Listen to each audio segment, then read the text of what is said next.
Daniel 2:14b is continuing to describe Arioch. He is the chief of the guardsmen.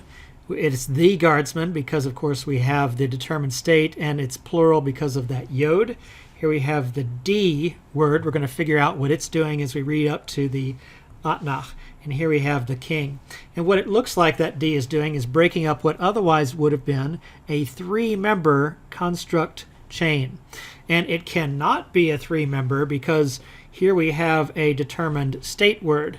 And it's the determined state of the final word, which then would determine the determinedness of the entire construct chain. So this is not the second member of a three-member construct chain, but it has that meaning.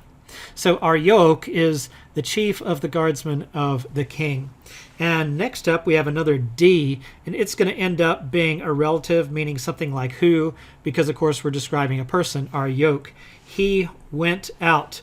We first saw this verb in verse 13.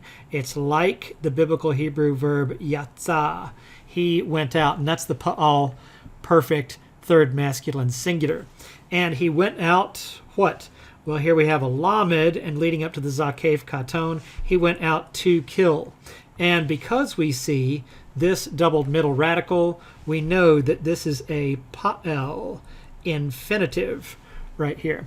Now, this is similar to how we've already seen the hit pa'al and the hit pa'el in previous videos, right?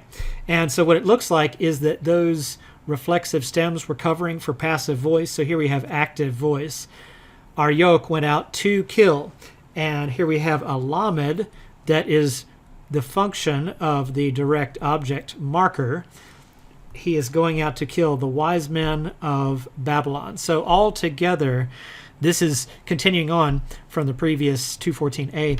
Arioch, the chief of the guardsmen of the king, who went out to kill the wise men of Babylon.